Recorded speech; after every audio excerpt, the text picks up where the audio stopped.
I mean? They only going on what they think it's supposed to be. And when you got things like the media, social media, the rap music, and everything that's telling them to be something that really ain't what a man is supposed to be, you end up with cultures like we got today. So, right now in Chicago, what do you think is really going on with all the killing that's going on? Right now in Chicago, while the killing is going on, again, it's no one answer, bro. You know what I mean? You got young brothers who out here by themselves. You got single mothers, man, who raising 3, 4 kids, maybe 2 or 3 by herself. You got baby daddies who was living like me. Now, don't get me wrong. There's some brothers out here who've been taking care of their business, man, and been supportive and been the role models they supposed to be. Not talking about them, because they the minority. I'm talking about the majority. And the majority of individuals live like me. Got 4, 5, 6 baby mamas. Not saying that I do. I got 1 child, but I'm still a deadbeat dad, though. You know what I mean? I've been in and out of penitentiary since my son was 2 years old. He's 26 now. You feel what I'm saying? So you do the math. How much time have I really invested in showing him what a man's supposed to be, right? What a man's supposed to do. And on top of that, man, not showing his mother, a black queen, what she was really worth. And that's to all the sisters out there. I want to apologize for my behavior and many brothers like me behavior for putting all this burden on y'all, man, for making y'all take care of our responsibilities. If it wasn't for the black woman, man, our race would be extinct, man. You know what I mean? We put all this effort for black women to raise our kids, and that's what black men supposed to do. At least we supposed to be doing it jointly. Ain't no way I'm supposed to be smashing her girlfriend, and her girlfriend cousin, and got babies by all of them, and ain't taking care of none of them.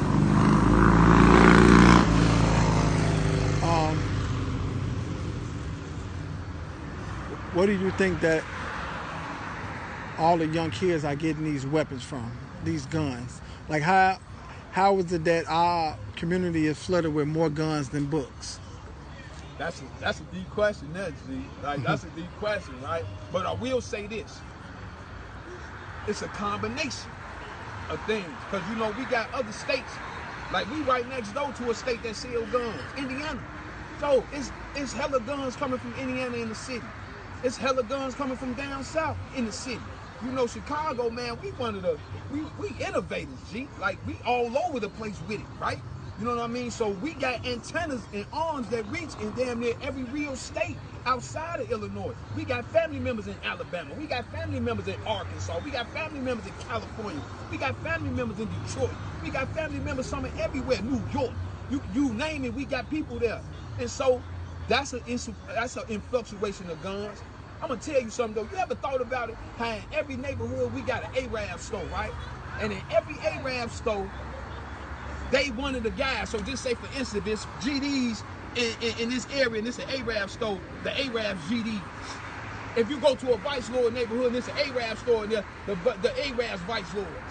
If you go where it's a folk on the hustler deck at, and the Arabs are folk on the hustle, you get what I'm saying? There's so many different elements of where these guns coming from. It ain't no one element, right? And I ain't gonna even put it over that, you know, it's some other entities that's supposed to be promoting against this may be involved in it as well, man. You know? Okay. So do you think that the violence could ever stop in Chicago? I'm just gonna speak for Robert White. Or what do you think can cause this violence to slow down? Again, I'm gonna speak for Robert White. One of the things that I think that can slow some of this down is the overall standing up of black men.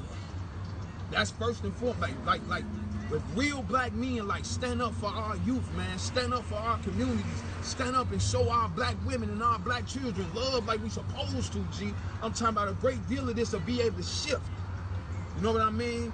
But it also comes into play where I'm a spiritual believer in some things, right? And I believe until, you know, I believe in the Lord Jesus Christ. And I believe until we really start as a community and as a people, start to believe in God and not just saying, oh, I praise the Lord, Jesus this, Jesus that. I ain't talking about that, man. I'm talking about actually behaving like I believe in the Lord, actually walking in his statutes, actually wanting for my brother what I want for myself, actually doing the things that I'm supposed to do by God's word.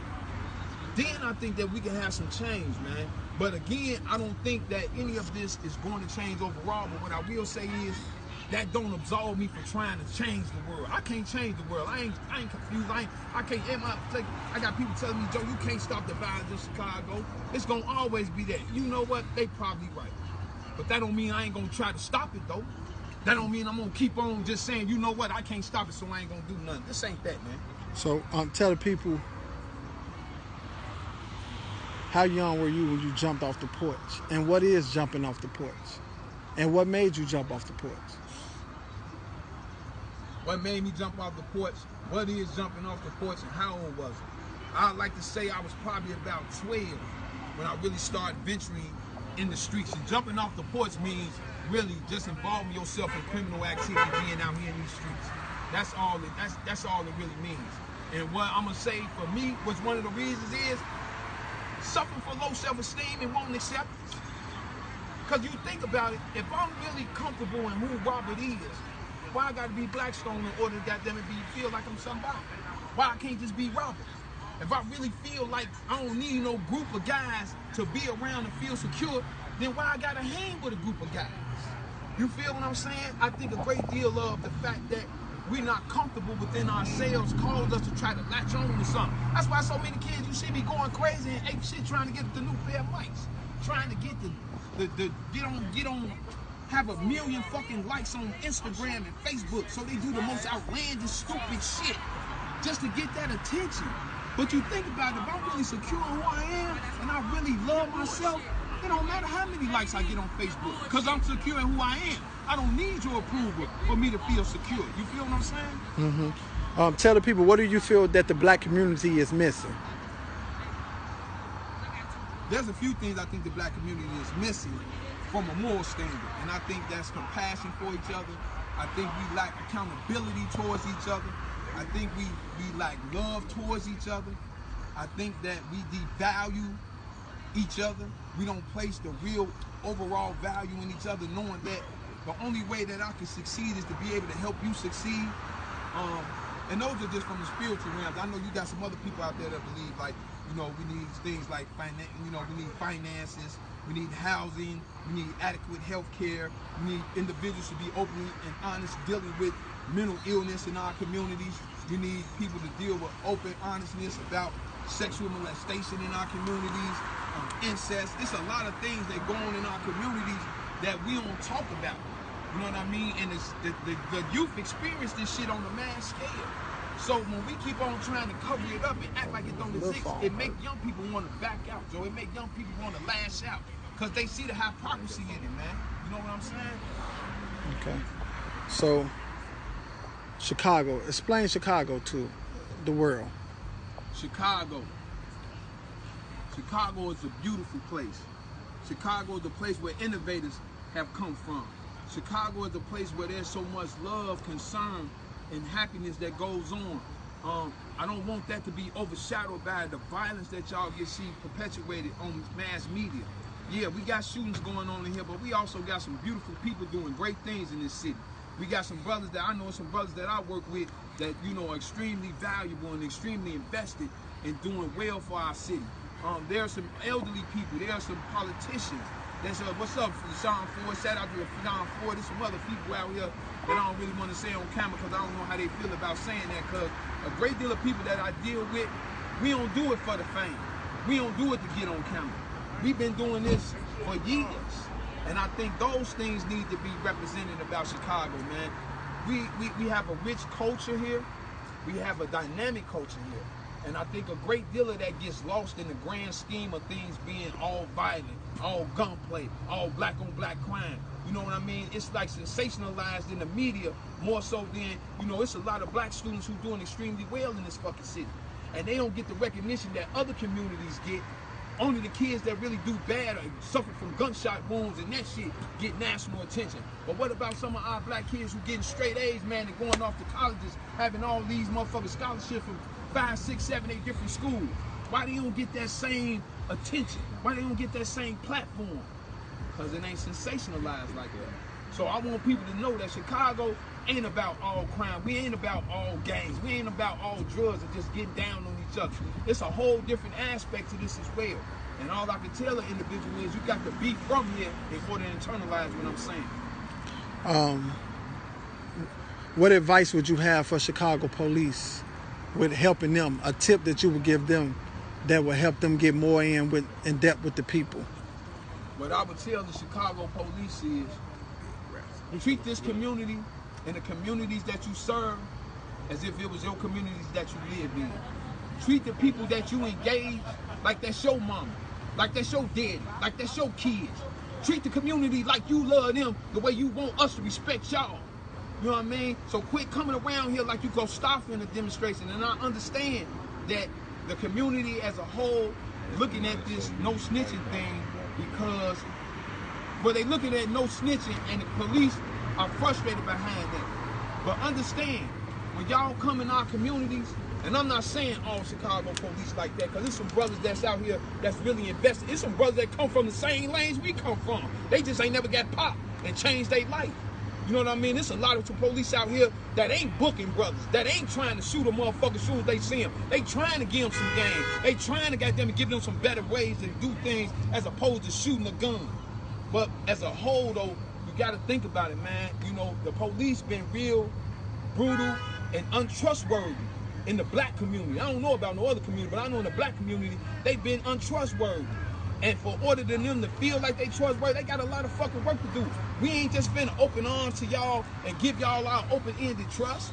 When goddamn you got things like Laquan McDonald being shot, and you get what I'm saying, bro? You got to look at, and my whole thing is, how you gonna expect us to do some shit that y'all don't do? Do you think that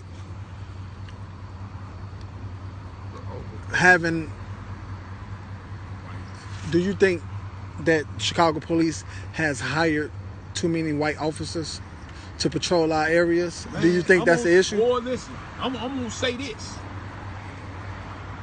Repeat it. Do I think that the Chicago police are putting too many white officers in non-white communities?